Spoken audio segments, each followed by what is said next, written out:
भगवान को प्रमाणित करने वाला सज्जनों, अगर कोई भक्त है तो भगवान का, कोई प्रमाण देने वाला कोई भगवान का है तो वो एक भक्त है। भक्ति भगवान को भी बांधने वाली है, भक्ति भगवान को अपने बस में कर देती, इसलिए भगवान सब कुछ दे देते हैं, लेकिन भक्ति जल्दी से नहीं देते हैं। क्योंकि अगर भक्ति देगी तो भगवान सोचते हैं फिर मुझे परतंत्र होना पड़ेगा, फिर ये जो मुझे कहेगा वो मुझे करना पड़ेगा, इसलिए भक्ति भगवान जल्दी से नहीं देते। बड़े धन्य भाग हैं आप सब पे जो बैठ करके भगवत चर्चा करते हैं। ये आसान मत समझो, ये मिलता नहीं सबको। इतनी दुनिया फिर रही है, बताओ इतनी दुनिया है, कौन कर रहा है भगवान की भक्ति, कौन लगा है भगवान के चरणों में?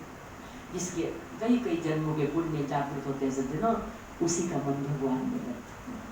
ये धन दौलत, ये वैभव, ये तो पापियों के घर भी होता है। ये तो एक वैश्या के घर भी धन है होता है। जितने किसी के घर भी क्या कमी है आजकल धन की, लेकिन भगवान के मन चरणों में मन का लगना बड़ा मुश्किल है। बहुत अनंत जन्मों के पुण्य जागृत होते हैं, तब कहीं जीविया पर भगवान का नाम आता है, तब कहीं भगवान की भक्ति के ओर ये मनुष्य लगता है। ये सोचो, भगवान हमें लगा लिया है अपनी राह पर, लग चुके हैं, चल चुके हैं, तो भगवान भक्ति जल्दी से देते नहीं, सब कुछ देते हैं लेकिन भक्ति नहीं देते। मीरा जी कंचे के चोट पर कहती हैं, माई रे मैंने गोविंद लीन मोह, लोक लाज कुल मर्यादा सब त्याग करके मीरा जी ने भगवान का भजन किया। मीरा की भक्ति कैसी, बहुत प्रयास किया लोगों ने महाराज हटाने का, बहुत प्रयास किया मीरा की भक्ति को रोकने का, लेकिन मीरा जी की भक्ति छिपी हुई भक्ति नहीं। लोक लाज कुल श्रृंखला तज मीरा गिरधर भजी। मीरा जी की भक्ति कैसी है? नामादास जी कहते हैं, कौन है ये मीरा जी? द्वापर युग की गोपिका कलयुग में प्रगटाए, और बार बार वंदन करूं धन धन मीरा बार। मीरा जी जीवन के अंतिम श्वास तक रोती रही, लेकिन ऐसा क्या था, इस भगवान ने उसे मिलने नहीं आए। क्यों नहीं आए? इतनी वेदना, इतनी तड़प, पूरी जिंदगी भर रोती रही मीरा, तड़पती रही, रोती रही, लेकिन प्रत्यक्ष भगवान ने दर्शन नहीं दिया। सामने आकर के ये अपने पिछले जन्म की गोपी थी, नाम था माधवी। ये माधवी उस समय प्रकट हुई, इसका जन्म उस समय हुआ जब भगवान की बाल लीला चल रही थी ब्रज में। भगवान लीला कर रहे थे प्रकट स्वरूप में, और छोटी अवस्था में विवाह हो जाता था लड़कियों का, तो छोटी अवस्था में इसका भी विवाह हो गया था नंदगांव के एक ग्वाल के साथ में, जिसका नाम था सुंदर।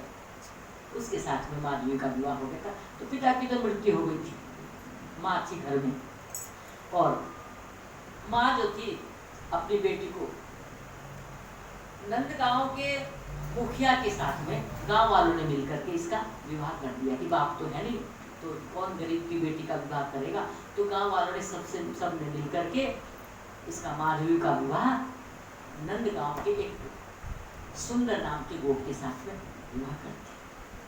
अब धीरे धीरे बोला तो नहीं होता था, छोटे उम्र में क्या विवाह हो जाता था, बोला बात नहीं होता था। धीरे धीरे माधवी बड़ी होने लगी, और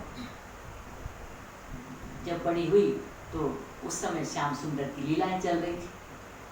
सब लोग आपस में एक ही चर्चा करते कि श्याम सुंदर को जो एक बार देख ले महाराज, वो उसी का होकर रह जाता है, क्योंकि उसके दर्शन मात्र में, उसके दर्शन में इतना प्रेम है। और यदि कहीं बंसी का स्वर कान में आ गया, पड़ गया, तब तो कहीं का रहता है। तो माधवी की माँ अपनी बेटी को रोज शिक्षा देती थी, बेटी तो नंदगांव जा रही विवाह करके, मेरी बात ध्यान से सुन। क्या माँ? बोले मैंने सुना है कि वहाँ नंद जी का लाला है जिसका नाम है श्याम सुंदर। मैंने सुना है कि सब ब्रज की गोपियां उसके पीछे पीछे डूबती है पागलों की तरह, उसने सबको मोहित कर रखा है। और देख तू नंदगांव ही जा रही है विवाह करके, तो तू ऐसा करना कि कभी भी उसको देखना मत, बंसी भी मत सुनना, और उसको देखना भी मत।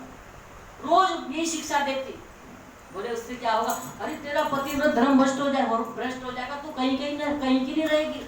मैंने सुना है कि ब्रज की गोपियों को तो वो बिल्कुल बावला कर दिया उसने, वो गोपियां उसके पीछे पीछे डोलती हैं। इसलिए तू न तो उसको देखना, न कभी उससे मिलना, न कभी बात करना, न अपने आप को उसको देखने देना। दिन रात माँ उसको पढ़ाती रहती थी, ठीक है, ये समझाती थी। अब धीरे धीरे धीरे धीरे रोने का अवसर आ गया माधवी के। माधवी को लेने के लिए उसका पति सुंदर आया, विदा करा करके ले गया। अब विदा करते हुए माँ ने फिर वही बात याद दिलाई, देख तू नंदगांव जा रही है, भूल करके कभी उस नंद के लाला को मत देख लेना। माधवी विदा होकर के अपने पति सुंदर के साथ अपने रथ में बैठ करके और चल रही। सुंदर रथ हाँक रहा है और बीच बीच में अपने गांव की, अपने घर की। अब वो तो श्याम सुंदर का सखा था, श्याम सुंदर तो उसके प्राण थे सुंदर के। बीच बीच में बात करता जाता और जैसे ही महाराज नंदगांव आया तो वहाँ देखा तो ये तो नंद बाबा की गायें चल रही हैं। बोले अरे माधवी देखो, ये तो लगता है कि हमारे कन्हैया यहीं पे कहीं हैं, गाय चरा रहे हैं। अभी तो गाय हमारे नंद भवन की है और वो तो कूद पड़ा रथ। अब देखा तो श्याम सुंदर तो सामने ही दिखे और जाकर के श्याम सुंदर को अपने हृदय से लगा लिया। लाला 2 दिन हो गए तेरा दर्शन किए बिना। बोले सुंदर कहाँ गया था? बोले तेरी भाभी को लेने गया था। ले आया? बोले हाँ। अब ब्रिज का नियम था कि जब वहाँ पे गांव में कोई नई बहू आती थी ना, सबसे पहले दर्शन कन्हैया करते थे। लिया भाभी? बोले कहाँ? बोले रथ में बैठी। और तो 5-6 साल के कृष्ण दौड़े महाराज और दौड़ करके गाड़ी में चल गए। ए भाभी अपना मुखड़ा तो दिखाई दे, मैं कन्हैया तेरा मुख देखने के ताई आए हूँ। और उसने दिखाना तो दिखाना, महाराज ने मार दिया तो एकदम पल्ला नीचे को कस के पकड़ लिया। मुंह मारा, उंगली का पोर भी नहीं देखने दिया। उधर से कन्हैया खींच रहे, इधर से कस के पकड़ लिया। समझ गई। बोला मैं तेरा मुख कहा देखो तो तू मेरा मुख देखने को तरसेगी, लेकिन उस समय हम नहीं होंगे। ऐसा कह करके कूद पड़ी कन्हैया। ऐसा लगा कोई गंभीर स्वर सुनाई दिया माधवी को, लेकिन माधवी अपनी जीत पर प्रसन्न थी। एक दिन माधवी की सास कहने लगी, बहू चल नंदरानी के यहाँ जाए और नंदरानी से आशीर्वाद लेकर के आए, उनको प्रणाम करके आए। वो हमारे ब्रज की रानी है। कोई नई बहू आती है ना, पहले उनको प्रणाम करने के लिए जाती है। और नंदरानी उनको लेकर के नंद भवन नंदरानी के पास गई, उसकी सास माधवी। नंदरानी ने जब देखा, अरे बहना सुंदर की बहू आई? बोले हाँ। देखा, अरे वाह चांद जैसी बहू, कितनी सुंदर बहू लेकर के आई। ओ कन्हैया देख तेरे सखा की बहू आई, देख तो सही। अब कन्हैया तो मार चलेगा, भैया मुझे फुर्सत नहीं है। अरे क्या हो गया? तो सबसे पहले नई बहू को देखता था, लेकिन आज कन्हैया नहीं आए, चले गए। अब माधवी की सास बहू को लेकर घर गई, मैया ने बड़ा स्वागत सत्कार किया, चली गई। अब संध्या का समय होता तो उंगली कान में लेकर के बैठ जाती थी, कहीं मुझे मुरली की धुन न सुनाई दे। संध्या का समय होता था, घर में छिप करके बैठ जाती थी। सांझ होती और जल भरने उस समय जाती थी, दोपहर में जब कोई होता नहीं था यमुना के तट पर, ऐसे समय में जाती थी। घर के सारे लोग बैठ करके कृष्ण चर्चा करते थे और ये महाराज अपने काम में लगी रहती थी, इसे कोई मतलब नहीं। ये सोच रही है एक छोरे के पीछे बताओ सारा परिवार पागल हो रहा है, हर समय कृष्ण कृष्ण कृष्ण की चर्चा करते रहते। वो सुनती नहीं थी, वो ध्यान ही नहीं देती थी और सारे घर के लोग सब कृष्ण चर्चा सारा दिन करते रहते थे। लेकिन वो अपनी बार बार अपनी माँ की शिक्षा याद करती थी। माँ ने शिक्षा दी थी कि अपने पतिव्रत धर्म का पालन करना, सावधानी से, बड़ी सावधानी से रहती। अब आप सोचिए कि इस कलयुग में ये माधवी की माँ कहाँ से आ गई? ऐसी कठोर, ऐसी निर्भय, ऐसी शिक्षा दी माधवी को। लेकिन देखो भगवान के अवतार काल में भी ये माधवी की माँ कहाँ से आ गई? उस समय तो भगवान साक्षात थे, प्रकट थे। तो सज्जनों, जब भगवान का इस धराधाम पर अवतार होता है ना, उस समय दुष्ट लोग तो उस समय भी होते हैं। आज तो कोई देख ही नहीं सकता, चलो अब तो कहे कि कहाँ है भगवान, तो कोई बड़ी बात नहीं। लेकिन उस समय होते हुए भगवान को नहीं मानते थे। बताओ, सामने होते हुए नहीं मानते, तो अब ना माने तो कौन सी बड़ी बात। राम जी का जब जन्म हुआ, कृष्ण का जब जन्म, उनके सामने कितने लोग ऐसे थे, दुर्योधन, कैसे कैसे राक्षस थे कि कौन मानता था? कंस, किसने माना भगवान? जो शबरी को अनुभूति हुई वो सूर्पनखा को क्यों नहीं हुई? शबरी भगवान राम का दर्शन तो शबरी को जी को भी हुआ, सूर्पनखा को भी हुआ, लेकिन जो शबरी को अनुभूति हुई वो सूर्पनखा को क्यों नहीं हुई? क्योंकि शबरी के जीवन में गुरु की कृपा थी और सूर्पनखा के जीवन में काम वासना थी। क्यों नहीं मिला राम दर्शन का लाभ सूर्पनखा को? क्योंकि वो काम को लेकर के जा रही थी, शबरी राम से मिलने जा रही थी, उनके ऊपर गुरु की कृपा थी। जिन लोगों ने सज्जनों जीवन में सत्संग नहीं किया, जिन लोगों ने भजन नहीं किया, जिन पर गुरु कृपा प्राप्त नहीं हुई, उनके सामने तो भगवान भी आकर खड़े हो जाए तो क्या है, क्या लगेगा उनको कोई उनके ऊपर कोई फर्क पड़ने वाला नहीं, वो वैसे के वैसे रहेंगे। तो उस समय में भगवान के सुंदर सुंदर लीलाएं चल रही थी। माधवी जो है न तो बंसी सुनती, न तो भगवान का दर्शन करती। उस समय भगवान की आयु 7 वर्ष की हुई और धीरे धीरे धीरे कुछ समय बीता और इंद्र की पूजा के स्थान पर ब्रजवासियों ने भगवान श्री कृष्ण के कहने पर गिरिराज जी की पूजा की। उस समय भी केवल सुंदर की माँ गई थी भोग लेकर के, ये माधवी तब भी नहीं गई। जब गिरिराज जी गए ना भोग लेकर के, जब भोग लगाने के लिए, तो तब भी नहीं गई है, तभी भी सुंदर की माँ गई। और फिर जो इंद्र ने कोप किया महाराज, जो भूकंप आया, जो भूचाल आया हमारे पूरे ब्रिज पर, इंद्र के कोप से जो घनघोर वर्षा हुई, हाथी के सूंड जैसी पानी, प्रलय काल की जब मेघ गरजे, अब तो महाराज किसी को अपना होश नहीं, सब भाग। और एक गंभीर स्वर सबको दिन सुनाई दिया कि गिरिराज जी की तलहटी में चलो, गिरिराज जी की तलहटी में आ जाओ, गिरिराज जी की तलहटी में आ जाओ, वही रक्षा करेंगे। सारे ब्रिजवासी भाग रहे हैं, उधर से बारिश पड़ रही है, तूफान आ रहा है, ब्रिजवासी भाग रहे अपनी सास का हाथ पकड़ के, अपने पति का हाथ पकड़ के, ये भी भीड़ के रेले में भागी। लेकिन इतनी भीड़ का रेला था कि पति से भी हाथ छूट गया और सास से भी हाथ छूट गया। पति कहीं और सास कहीं। महाराज गिरते पड़ते सब गिरिराज जी के तलहटी में जब आए तो क्या देखा, दौड़े दौड़े सब गिरिराज जी की तलहटी में आए। और जब गिरिराज जी के नीचे पहुंची तो तब थोड़ा सा ढांढस बना, अब थोड़ी बारिश कम पड़ने लगी और गिरिराज जी के नीचे सबके ऊपर गिरिराज जी जो है छत्र की भांति, छाते की भांति तने हुए थे, गोवर्धननाथ। पानी की महाराज एक बूंद भी नहीं टपक रही थी। बाहर तो मूसलाधार बारिश हो रही थी, लेकिन गिरिराज जी के नीचे सबके साथ भीड़ में ये भी खड़ी हो गई थी। फिर माधवी की दृष्टि घूमते घूमते तब देखा, जब थोड़ा कुछ होश आया ना, अब चारों ओर देख रही कि मैं कहाँ खड़ी हूँ, यहाँ कहाँ गई। फिर देखा कि सब ब्रिजवासी खड़े हैं। फिर उसको लगा रही तो गिरिराज जी, इतने भारी भरकम गिरिराज जी, ये कैसे खड़े, ये किसके सहारे खड़े हैं। और सज्जनों, उसकी जो दृष्टि थी धीरे धीरे धीरे धीरे घूमती हुई माधवी की दृष्टि एक छोटी सी कनिष्ठिका अंगुली पर जाकर टिक। भगवान की कनिष्ठिका पर जब उसकी उंगली टिकी, उसकी दृष्टि टिकी और धीरे धीरे जब उसकी दृष्टि नीचे को उतरने लगी, वो मुख, वो छवि नेत्र के मार्ग से उसके हृदय में महाराज वो छवि जब चली गई, माधवी का हृदय हाहाकार करने लगा। अरे माँ, तुझे मुझे कैसी शिक्षा दी, तुझे मुझे कैसी शिक्षा दी। व्याकुल होकर के पुकारने लगी माधवी, क्षमा करो, क्षमा करो, क्षमा करो, मेरी भूल क्षमा करो, तुम किससे प्रसन्न हो जाओ, वही करूंगी, वही करूंगी। ये माधुरी मूर्त मेरी आंखों से दूर न हो, कृपा करो, कृपा करो, कृपा करो। जब देखा, पूछा कौन है ये, अपने पास वाली गोपी से पूछा ये कौन है। अरे तू इनको नहीं जानती, अरे ये तो हमारे श्याम सुंदर है, यही तो नंद के लाला है।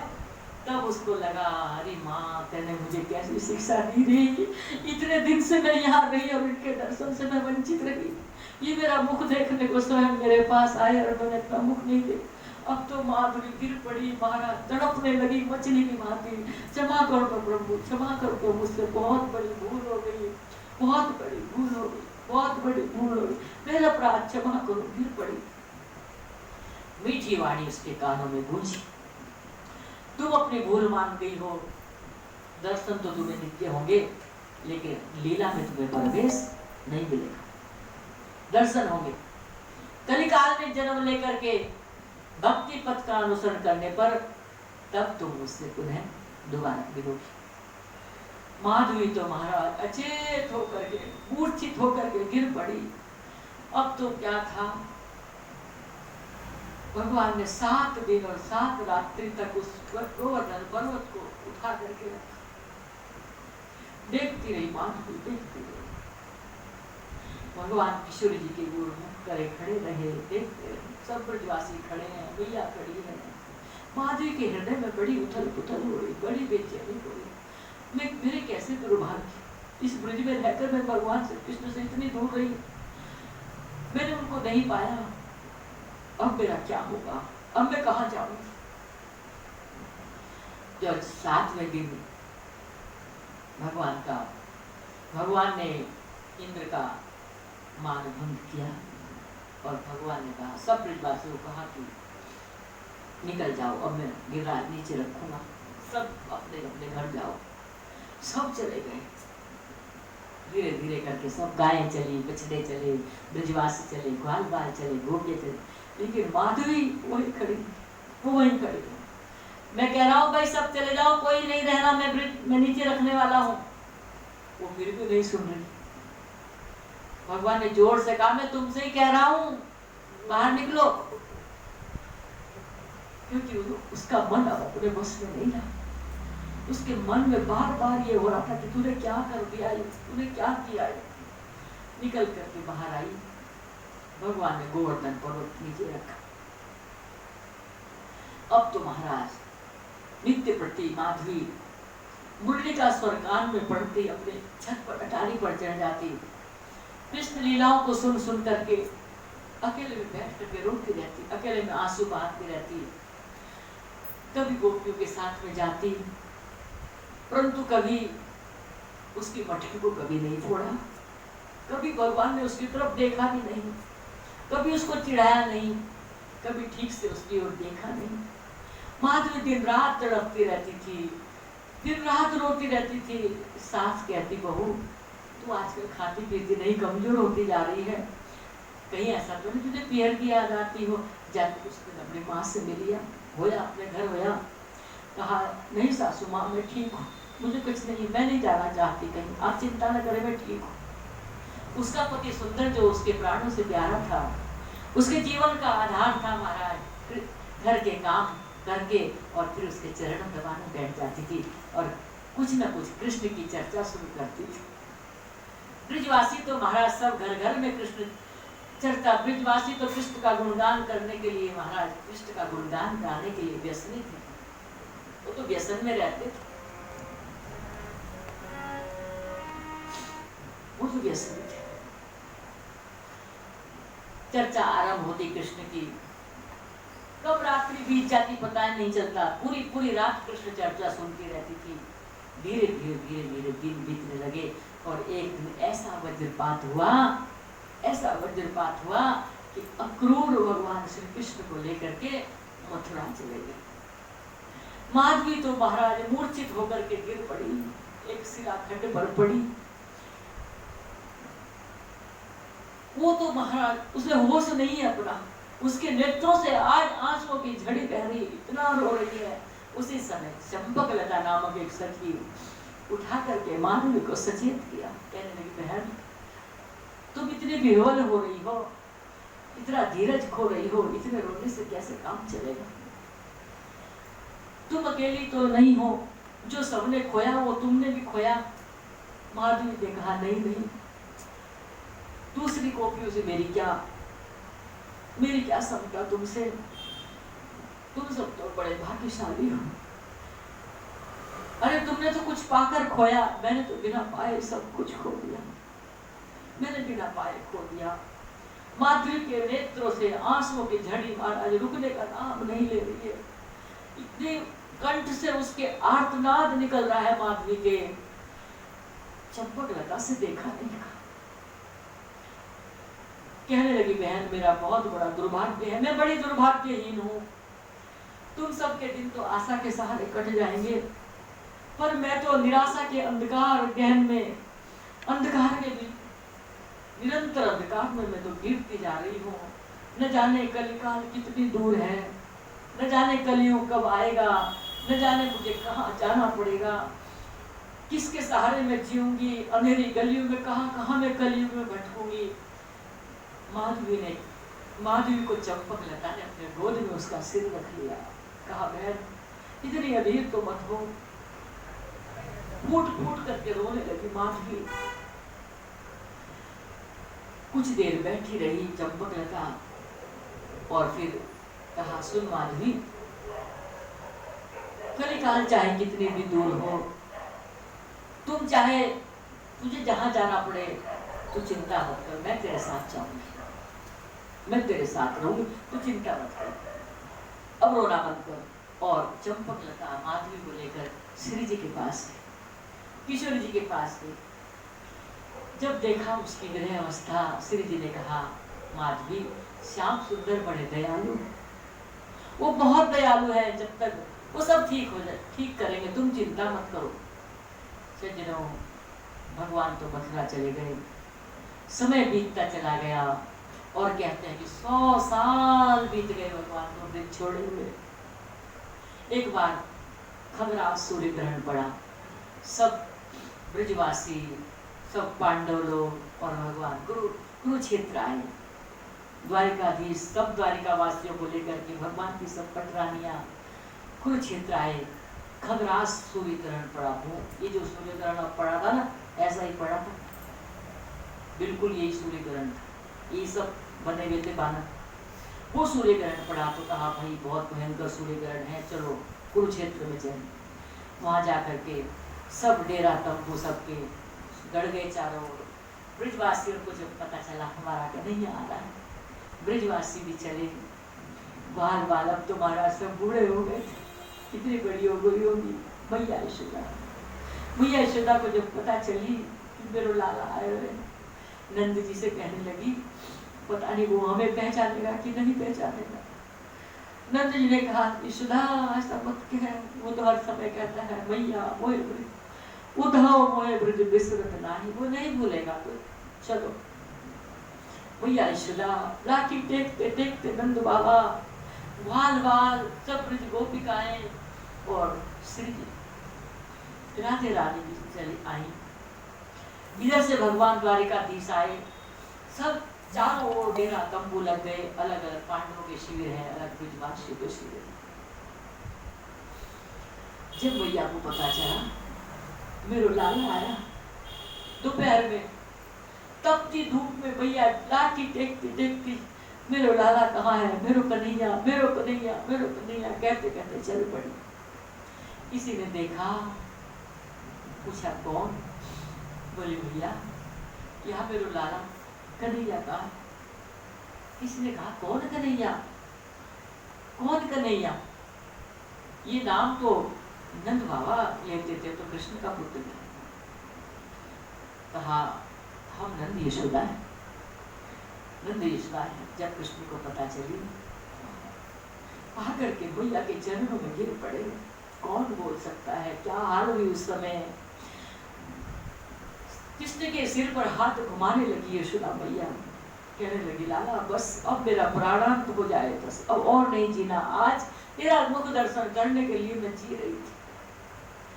सज्जनों, कहते उस समय माधवी भी आई थी और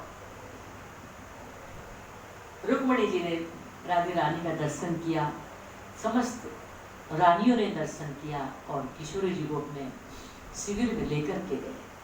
तो ये माधवी भी राधे रानी के साथ गई। रुक्मणी जी के महलों का जब वैभव देखा, चमत्कृत हो गई। माधवी देख करके मन में सोचा क्या वैभव है, ये सुख कभी मुझे नहीं मिलेगा, मैं भी कृष्ण के साथ इसी प्रकार से महलों में रहती बस। और भगवान के यहाँ तो कोई भी कल्पना यदि की जाए, कोई भाव मन में आ जाए ना, बस वो भाव अंकित हो गया कालक्रम में। फिर तो महाराज समय बीता, माधवी का शरीर छूटा और वही माधवी फिर कलयुग की मीरा बन करके आई। मेड़ता के राजा परम दुदा, परम भक्त, परम संत सेवी, इनके 5 पुत्र थे, वीरम देव, रायमल, रायसल, रतन सिंह और पंचायन। इनके मझले पुत्र हैं रतन सिंह। उन रतन सिंह की बेटी थी। मध्याह्न काल के शरद पूर्णिमा के दिन, मध्याह्न काल के समय श्री मीरा जी का प्राकट्य हुआ। और वास्तव में इनका नाम था मिहिरा। मिहिर बोलते सूर्य को, तो मिहिरा नाम था, लेकिन कालांतर में अपभ्रंश होते होते वो मीरा बन गया। भक्त के समस्त लक्षण मीरा जी के अंदर पाया है। मीरा जी के रूप में मूर्तिमान कृष्ण प्रेम प्रकट हो गया संसार को। मीरा का दर्शन करो तो मीरा तो कोई दिखाई देती नहीं, मीरा के रूप में कृष्ण प्रेम दिखाई देता है। मीरा का नाम लो तो कृष्ण जरूर याद आते। भक्त और भगवान में भेद नहीं होता। कृष्ण न मीरा बन के आई होती ना तो भगवान को कृष्ण तक पहुंचने का रास्ता कौन बताता। भक्त जब इस संसार में आता है तो कर्म के बंधन में बंध करके नहीं आता। कर्म के बंधन में बंधकर हम संसारी जीव आते हैं, लेकिन भक्त जब आता है वो स्वतंत्र आता है, वो बंधन में बंध के नहीं आता। रंग में तेरे रंग गई गिरधर, छोड़ दिया जग सारा, बन गई तेरे नाम की जोड़न, लेकर मन एक तारा, मेरी मानो पकड़ ले सांवरे गिरधारी रे, जीने का सहारा तेरा नाम रे, मुझे दुनिया वालों से क्या काम रे, बनवारी रे, जीने का सहारा तेरा नाम रे, मेरे दुनिया वालों से क्या काम रे। झूठे बंधन झूठी दुनिया, झूठा है जग सारा, झूठी सांस का आना जाना, झूठी है ये माया, एक साँचो तेरो नाम रे, बनवारी रे, जीने का सहारा तेरा नाम रे, मुझे दुनिया वालों से क्या काम रे, बनवारी रे, जीने का सहारा तेरा नाम रे, मुझे दुनिया वालों से क्या काम रे, बनवारी रे, जीने का सहारा तेरा नाम रे, मुझे दुनिया वालों से क्या काम रे। जब मीरा जी का परिचय हुआ श्री कृष्ण के रूप में, तो मीरा जी नहीं जानती थी कौन कृष्ण है, कौन गोपाल है। वो तो भगवान की कृपा है कि भगवान किस हृदय को अपने लिए चुनते हैं, ये भगवान ही जानते हैं। वो नहीं जानती थी कृष्ण से मेरा क्या संबंध है, कृष्ण कौन है, लेकिन उसकी पुकार थी, उसकी प्रकाश थी। और मीरा जी के रूप में कृष्ण प्रेम प्रकट हुआ संसार की कीर्ति भी चेतना को प्रकाशित करने के लिए। इतना दिव्य रूप मीरा जी का महाराज, संसार के किसी खेल खिलौने में मीरा जी का मन नहीं लगता। कोई है जो मीरा जी को संसार से हटाकर संसार में मीरा जी के मन को रमने नहीं देता। डूबी रहती थी मीरा, खोई रहती थी, पता नहीं कहाँ खोई रहती थी। पर जब भी मीरा की माँ उसके पास बैठती तो मीरा की माँ का भी डूब जाने को मन होता था। मीरा जी को सत्संग बचपन से मिला था सज्जनों। उनके दादा रावदूदा परम संत से भगवान के बहुत बड़े भक्त थे। ऐसा सुंदर पोषण हो रहा था इस बीच का। और जब भक्त आता है संसार में तो भक्त के आने से पहले प्रकृति सारी तैयारी कर देती है। एक बार रावदूदा के मन की इच्छा हुई रणछोड़ राय का दर्शन करने की। मीरा लाडली थी दादा की, तैयार हो गई, दादा मैं भी चलूंगी। और मीरा को संग में लेकर के रावदूदा चले। मीरा को संग ले गए क्योंकि संतों ने बता दिया था कि तुम्हारे कुल में जो है ये साक्षात भक्ति देवी प्रकट हुई है, भक्ति महारानी प्रकट हुई है। मार्ग में चलते चलते मीरा ने एक प्रश्न पूछा अपने दादा से कि दादा एक संत आए थे ना वो कल। हाँ, तो उन्होंने एक चौपाई बोली थी, याद है तुझे मीरा? बोले हाँ याद है। उन्होंने कहा था हरि व्यापक सर वस्त्र समाना। यदि भगवान सब जगह व्यापक है, सब जगह है, तो फिर किसी मुख्य स्थान पर, किसी विशेष स्थान पर हम क्यों जा रहे हैं दर्शन करने के लिए? 4 साल की मीरा का ये प्रश्न जो सुना महाराज, आश्चर्यचकित रह गए वो सुन करके। राव दूधा ने कहा, बेटी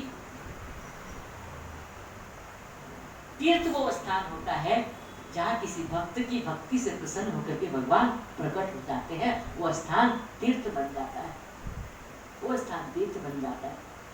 रणछोड़ राय का दर्शन किया और मीरा की निगाह अचानक नदी के पार बैठे एक संत के ऊपर पड़ी। देखती रही मीरा उन संत को, बड़ी आकर्षण था उन संत की।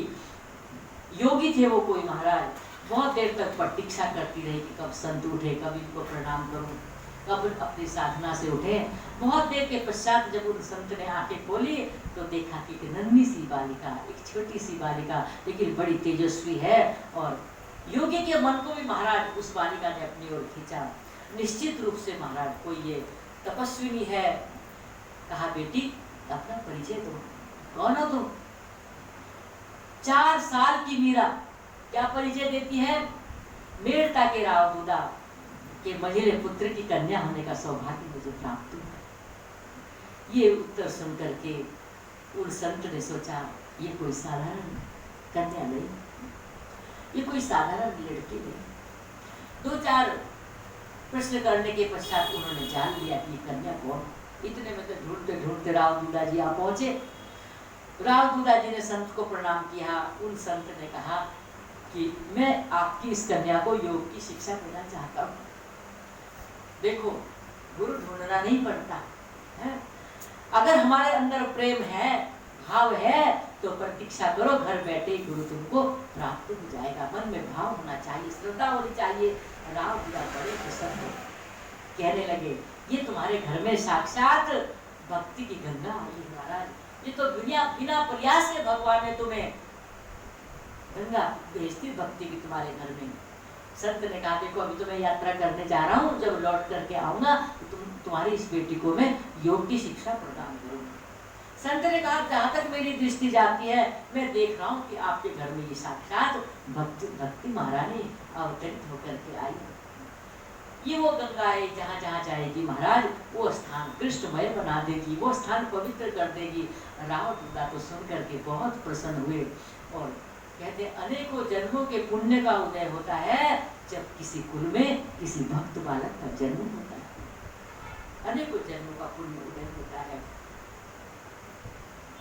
मीरा की योग, अब वो संत कुछ दिनों बाद वापस आए, मीरा की योग की शिक्षा आरंभ हो गई।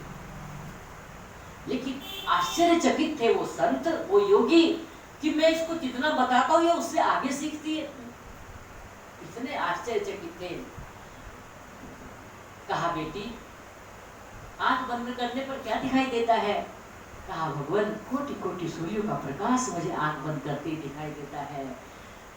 हतप्रभ रहे संत, हतप्रभ रहे। अब मीरा की माँ को चिंता हो रही है कि एक कन्या भगवान ने दी है, वो छोटी बच्ची न खेल खिलौने से खेलती है, न गुड्डे गुड़ियों से खेलती है, और न किसी के संग में बैठती है, न कोई वार्तालाप करती है। और महाराज ये न कुछ घर संसार की वार्ताएं सीखती है। और ये राव दूधा को भी क्या सूझी, इनके मन में भी क्या इसको योगिनी बनाना जो इसको योग की शिक्षा दे रहे। मीरा की माँ वात्सल्य अपनी बेटी के प्रति, मीरा की माँ के मन में, हे प्रभु ये कैसी कन्या भगवान तुमने मुझे प्रदान की।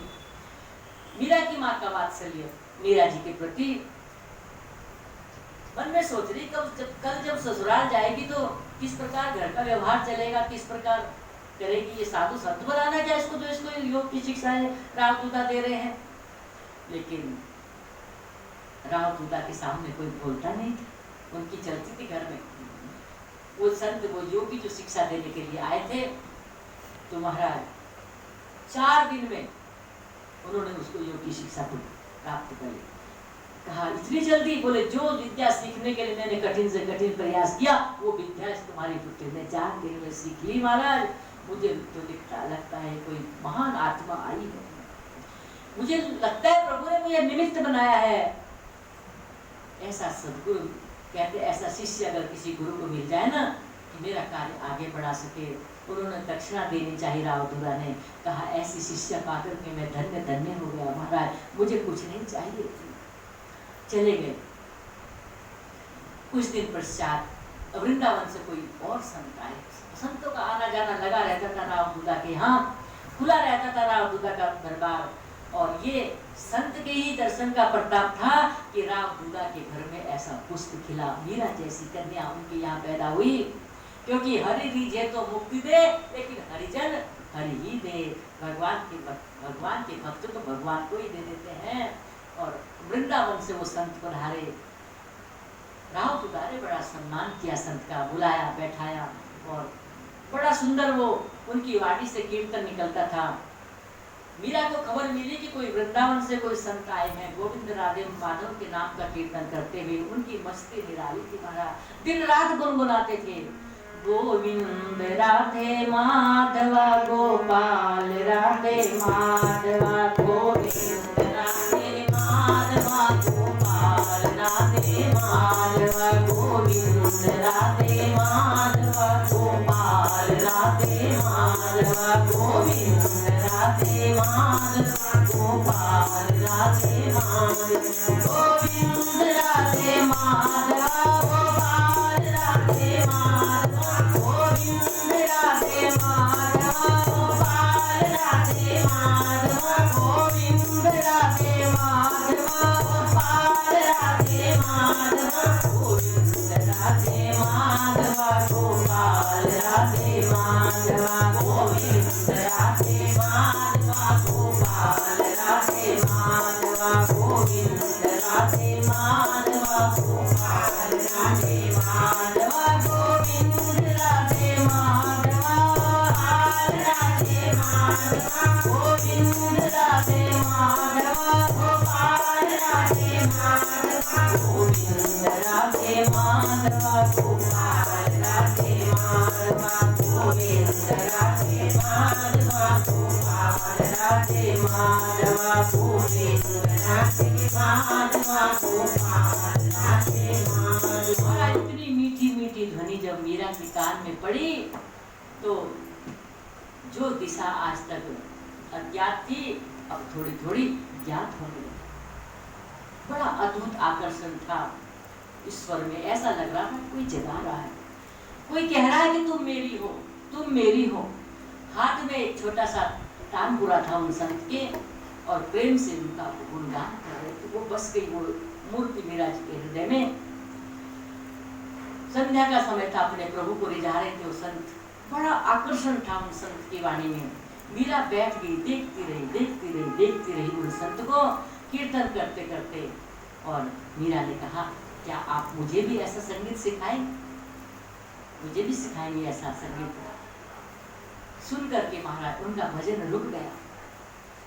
संत ने देखा एक छोटी सी बालिका, हाँ बेटी अवश्य सिखाऊंगा, क्योंकि तुम योग्य हो इस संगीत को सीखने के लिए।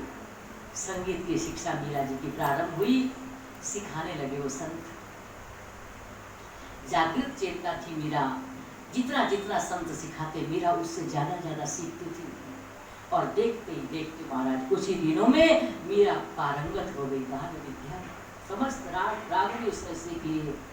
एक दिन जन्माष्टमी का पावन पर्व आया, आज सारा परिवार एकत्र हुआ। संत ने कहा, बेटी जो कुछ तुमने आज तक सीखा है वो सब भगवान के चरणों में समर्पित करो। पहले तो मीरा जी को संकोच हुआ, क्या मैं इस लायक हूँ कि मैं भगवान को रिझाऊं, प्रभु का गुणगान करने लायक मैं हूं क्या? संत ने कहा, गाओ बेटी। और आज उस शुभ अवसर पर वो अपना तानपुरा जिससे वो अपने गोविंद को रिझाया करते थे ना, वो उन्होंने छोटी सी मीरा के हाथ में दे दिया और कहा, बेटी गाओ। आज पूरा परिवार बैठा है, कृष्ण की जन्माष्टमी का पावन पर्व मनाया जा रहा है और सारा परिवार बैठा है, और छोटी सी मीरा उसके हाथ में तानपुरा उनके गुरु ने दिया और कहा, मीरा गाओ। बसो मोरे नैनन में नंदलाल, बसो मोरे नैनन में नंदलाल, बसो मोरे नैनन में नंदलाल। मोहनी मूरत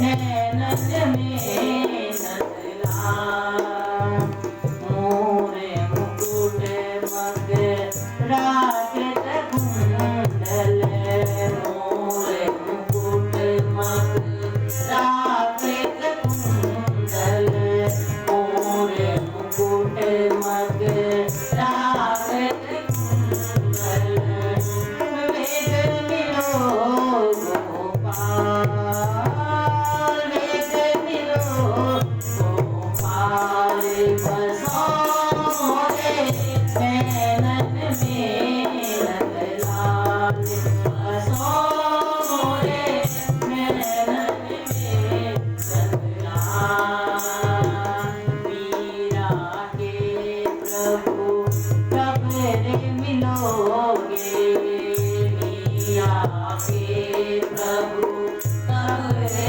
मिलोगे मीरा के प्रभु कब रे मिलोगे वेगी मिलो गोपाल वेगी मिलो गोपाल बसो मोरे नैनन में नंदलाल बसो मोरे नैनन में नंदलाल मोरे मुकुट मकराकृत कुंडल मोरे मुकुट मकराकृत कुंडल चंचल नयन विशाल चंचल नयन विशाल बसो मोरे नैनन में नंदलाल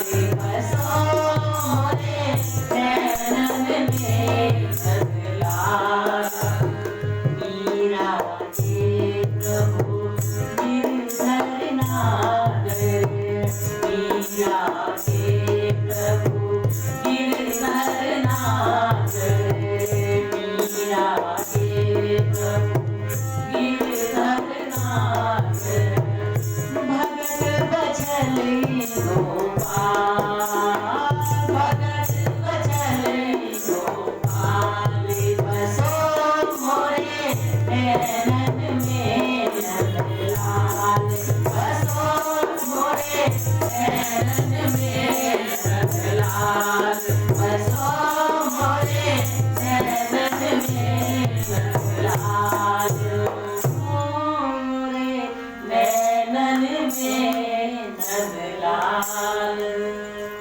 कंठ से जो निकलता है उसको स्वर बोलते हैं और हृदय से जो आती है वो ध्वनि होती है, लेकिन आत्मा से जो उठती है उसको पुकार बोलते हैं।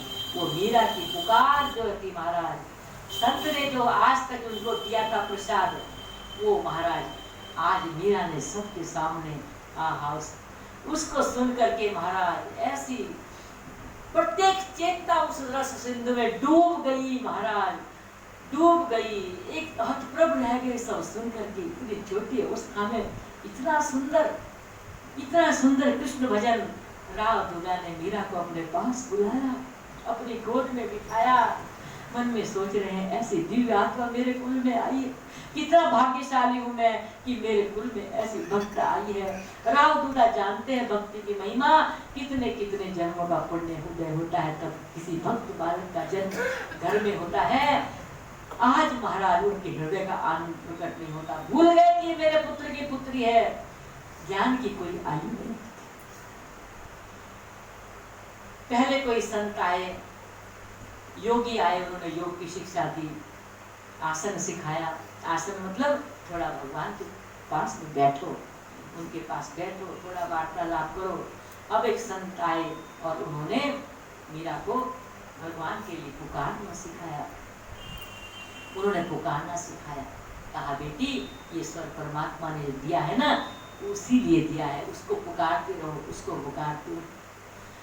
कहा संत ने, देख जब तू तेरी पुकार ऐसी है कि जब भी पुकारेगी तेरे हृदय से ऐसी ध्वनि निकलेगी कि एक दिन वो तेरा प्रीतम इस दिशा में तू पुकारती रहना, इसी दिशा से तेरा प्रीतम तुझे मिलने के लिए आए। और मीरा तो महाराज खोई रहने लगी। तो संत तो चले गए और मीरा भगवत नाम में खोई रहने लगी। और आगे की जो कथा है वो कल आप श्रवण करेंगे। मीरा जी का तो बहुत पावन चरित्र है, बहुत बड़ा चरित्र है। वही सत्संग की गंगा रे मन जल जाए, वही सत्संग की गंगा रे मन जल जाए, जिसको भूल बैठा है उसे फिर से निकाला है,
बोल सच्चिदानंद भगवान